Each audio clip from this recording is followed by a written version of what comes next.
Here's a visual representation trying to help you see where your brachial plexus is in relation to your skull.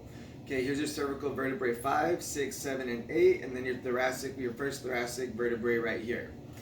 Okay, so the first one I want to kind of talk about is your subclavius muscle and that nerve to the subclavius, because that's right here between your clavicle and your first rib. Okay, so what happens here when you start looking down too much, whether it's at a laptop, phone, just poor posture, staying rounded forward, you start to lose this curve, this first curve in your spine. It'll start to bend forward, okay? It starts to create extra space back here along the spinous processes, and then it'll actually start to get your shoulder to start rounding forward.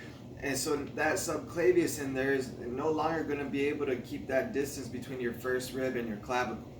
Okay, so what you do not want is this to be leaning forward. You want to basically give yourself a double chin in reference back to my neck stretching videos.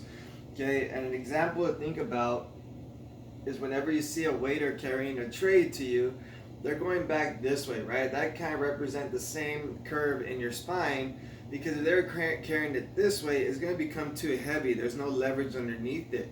Okay, so when you think about this space here and trying to open it, and you're sitting down and all this crowds forward, try and posture up, draw your shoulder blades back together, which remember next to the nerve to the subclavius is that dorsal scapular nerve, which is actually going to bring your shoulder blades down. So if you catch yourself here, bring the shoulders down and back, and try not to arch your back through, okay? So bring the scapulas down, tuck that chin back, and try and maintain a neutral position, okay? So I'll go into more depth on how to release those areas in the next videos. Thank you.